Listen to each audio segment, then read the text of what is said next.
Alright everyone, Tuesday morning, and I hope you are all well. Lovely to have you with me. It's never taken for granted your company on these kind of days.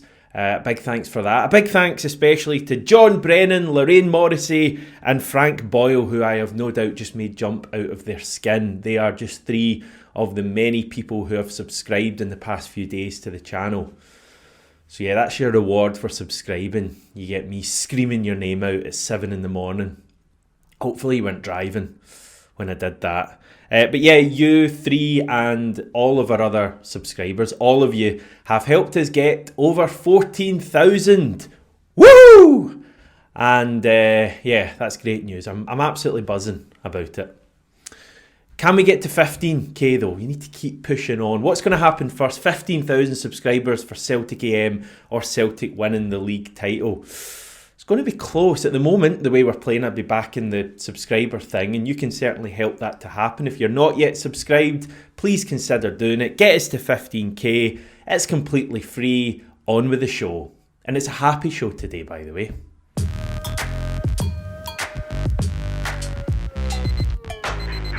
Yeah, I'm going to be a bit more upbeat, or at least try to be, on today's video, because as much as the weekend was disappointing and we've had some other disappointing results in recent weeks, we are on the cusp of the league title. I mean, we could be champions in 5-6 days' time. So we should probably remember that and be positive about what's happening. And yeah, got a few things to talk about today as well.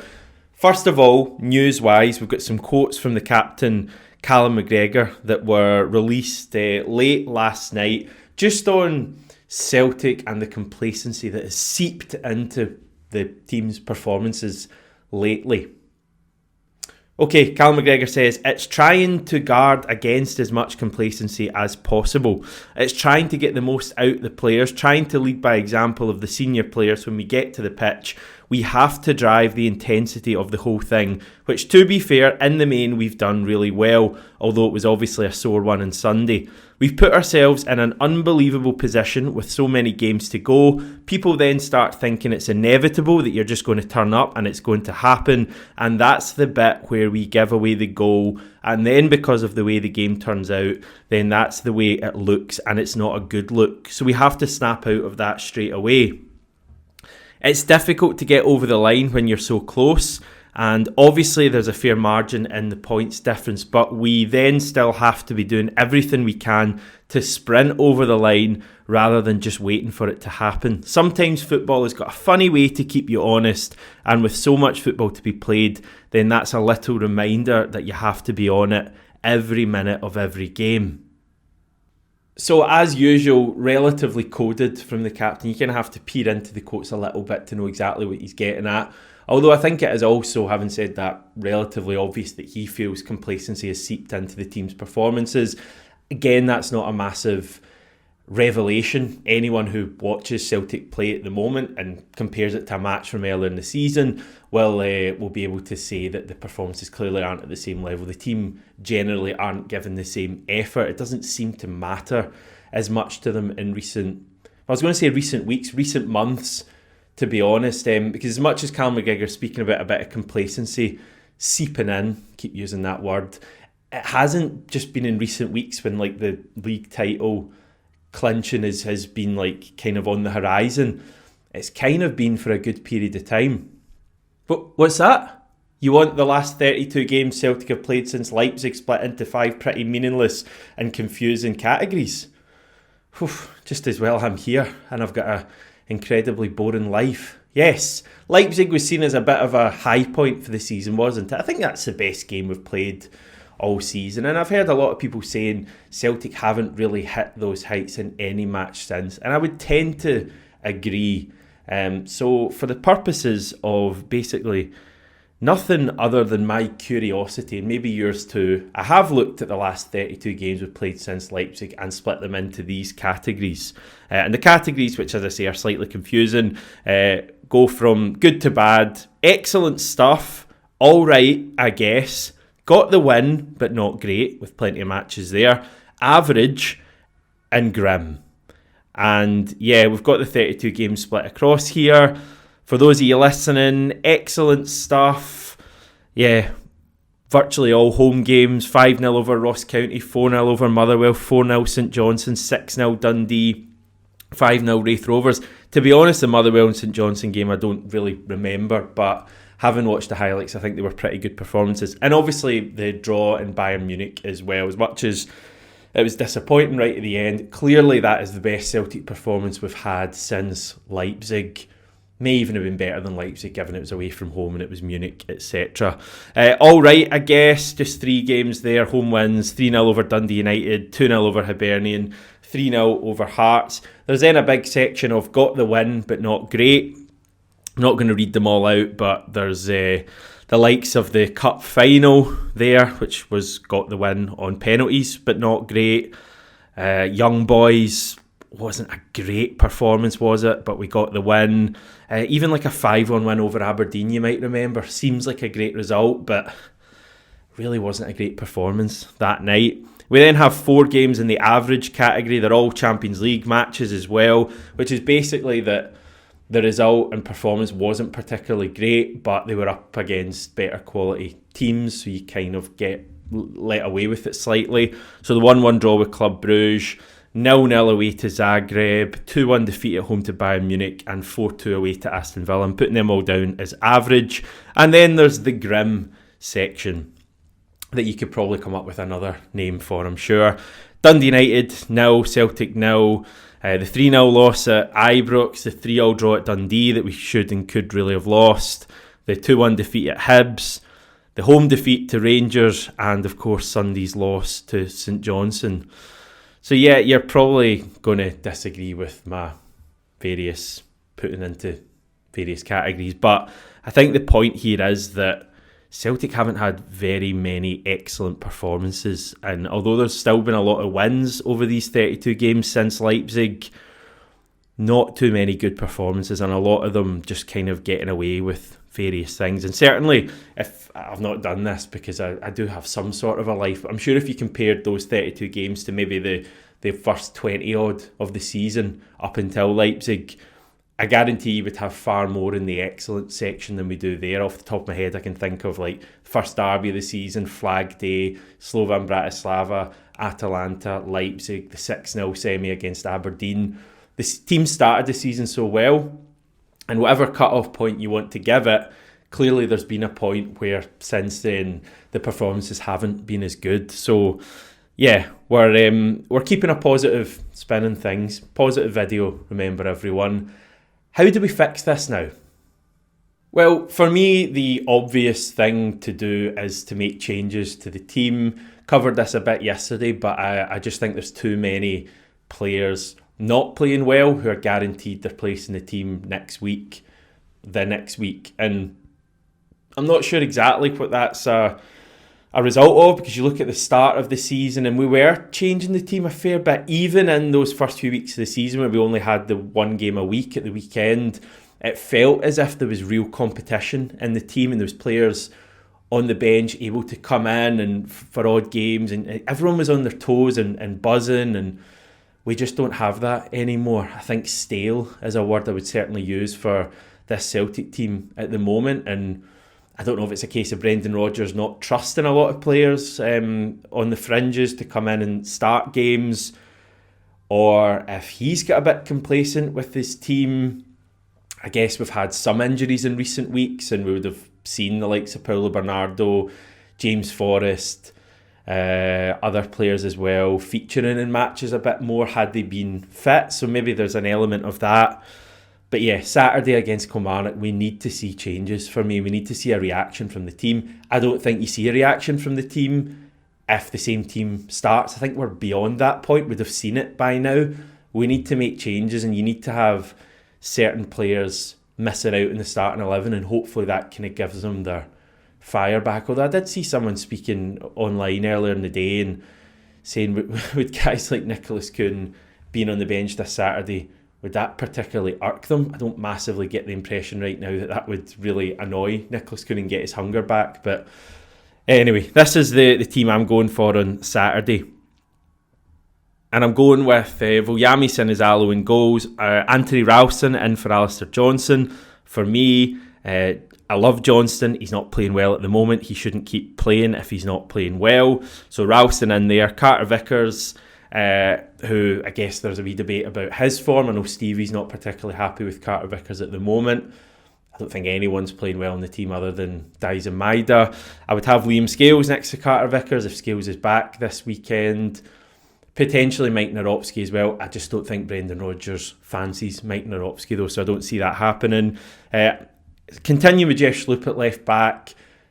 He's kind of been pretty poor, I think, in a couple of games recently, Sloop. The games we've lost. Did Taylor make a big difference on Sunday when he came on? I didn't think he did, to be honest. You might disagree with that. Taylor's also not going to be with us next season, so I would keep going with Sloop for now.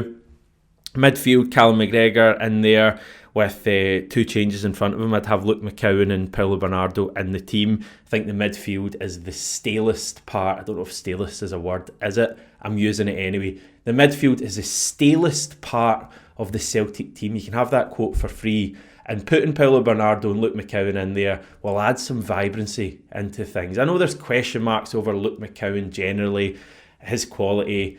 But right now, I don't think you can deny when he came on Sunday, he was a big improvement on Arne Engels. And I think Bernardo could be as well.